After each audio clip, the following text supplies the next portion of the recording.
నేను నీకు ఆజ్ఞ ఇచ్చి ఉన్నాను కదా, నేను నీకు ఆజ్ఞ ఇచ్చి ఉన్నాను కదా, నిబ్బరము కలిగి ధైర్యముగా నుండుము, దిగులు పడకము జడియకము, దిగులు పడకము జడియకము, నీవు నడుచు మార్గం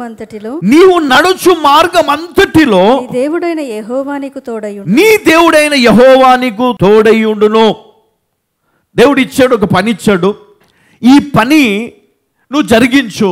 అయితే నువ్వు ఈ విధంగా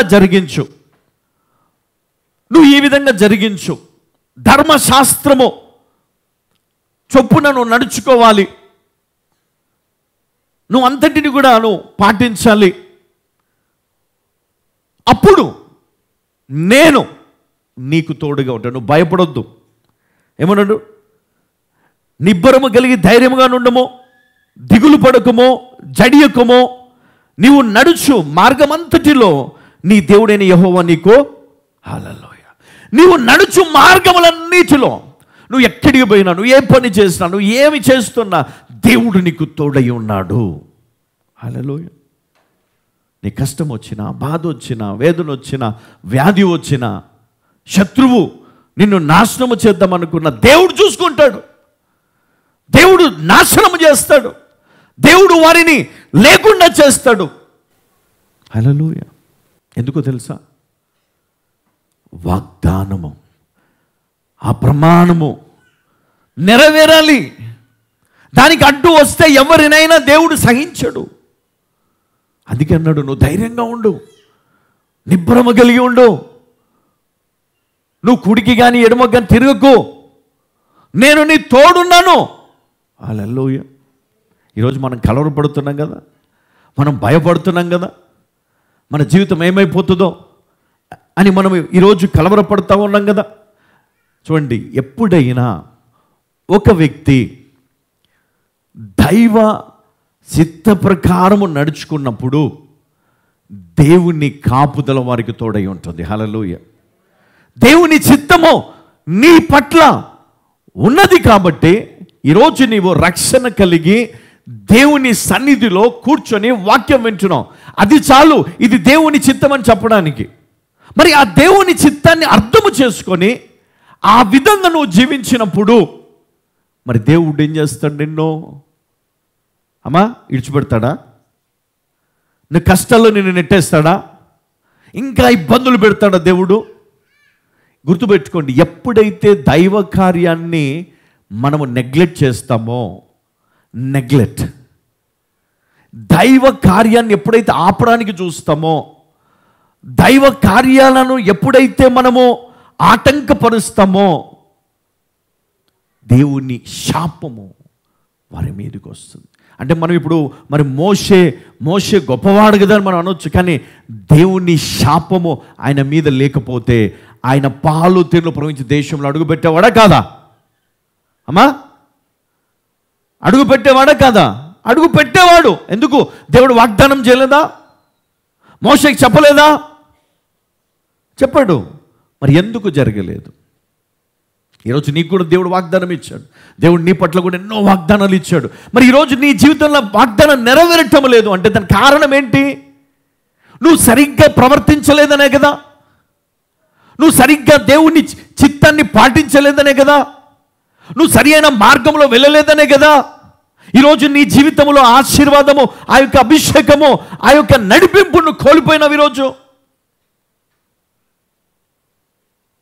పరిశుద్ధ గ్రంథములు మనం చూసినట్లయితే ద్వితీయోపదేశకాండం 15వ అధ్యాయం 4వ వచనాన్ని ఒకసారి చూద్దాం. నీవు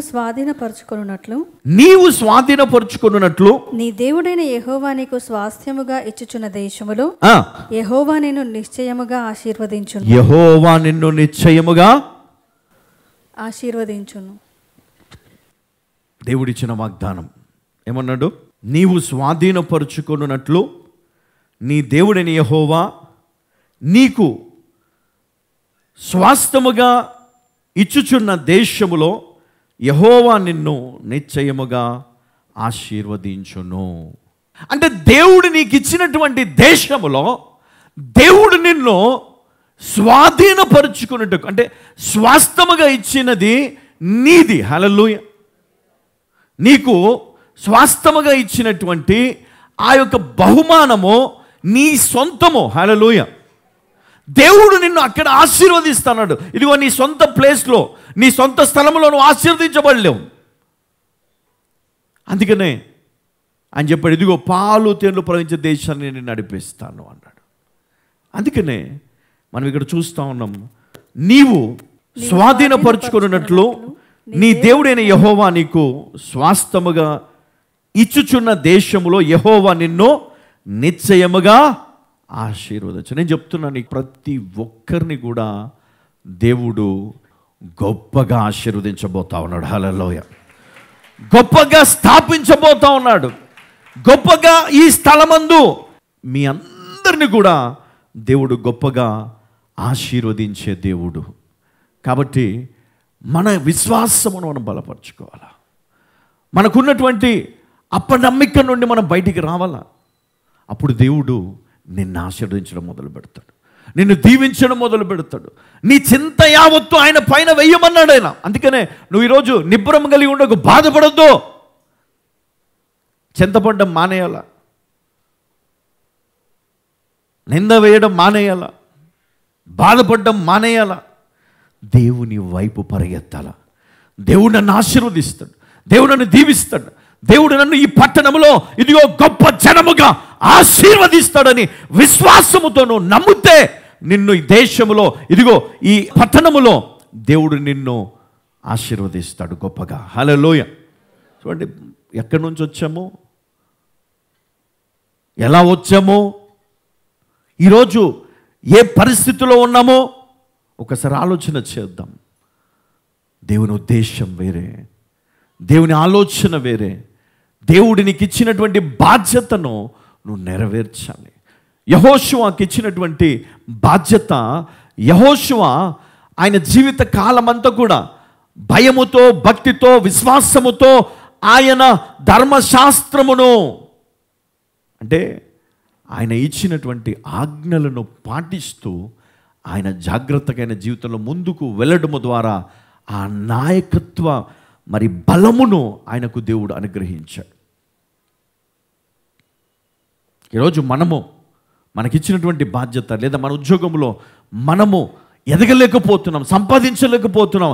ప్రతిరోజు ఎలా ఈ రోజున పరిస్థితి ఏంటి, ఎట్లా గడుస్తుంది, ఈ రేపటికి ఏంటి, ఎల్లుండికి ఏంటి, ఇవి ఎట్లా కట్టాలా, ఇది ఏంటి పరిస్థితి, నా పరిస్థితి అని ఈరోజు ఏడుస్తున్న ప్రతి ఒక్కరు కూడా తెలుసుకోవాల్సిన విషయం ఏంటంటే, దేవుడు నిన్ను ఆశీర్వదించడానికే ఉన్నాడు, శపించడానికి కాదు, నిన్ను నాశనము చేయడానికి కాదు, నిన్ను పాతాళంలో తొక్కివేయడానికి కాదు. ఇదిగో దేవుని పరిచర్యను నీవు భుజాల మీద వేసుకొని నీ జీవిత కాలం అంతా కూడా ముందుకు వెళ్ళాలి. ఆ బాధ్యత నీకుంది. అందుకే మనము ఉద్యోగం చేస్తున్నాం అనుకోండి, ఉద్యోగం చేస్తూ మనకు వచ్చిన జీతంలో కొంచెం మనము పక్కకేస్తాం, ఇది నా కుటుంబం కోసం.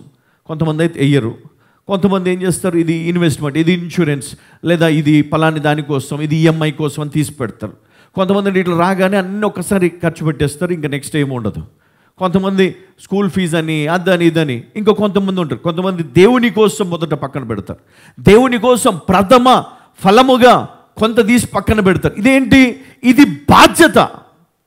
దేవుని పరిచర్యను నీవు ముందుకు తీసుకొని వెళ్ళే మోసే బాధ్యత నీకుంది. అందుకనే యెహోషువకు దేవుడు నేర్పించాడు, ఇదిగో ఈ ధర్మశాస్త్రము ప్రకారం మోషే నీకు బోధించిన, మీకు తెలియజేసినటువంటి ఆ సత్యాలను మీరు జాగ్రత్తగా మీరు వింటూ మీరు ఇంతవరకు మీరు ముందుకు వచ్చారు కాబట్టి ఇక ముందు కూడా దాన్ని నువ్వు పాటించాలి, వాటికి లోబడాలి అన్న విషయాన్ని చెప్పాడు.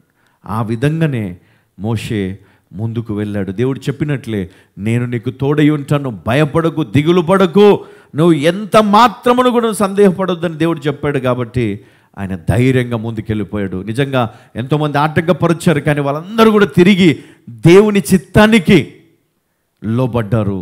ఆ విధంగా ముందుకు వెళ్ళడం జరిగింది. ఈరోజు మన జీవితంలో కూడా ఖచ్చితంగా దేవుడు మనలను ఉన్నతమైన స్థితిలోనే పెడతాడు. హల్లెలూయా.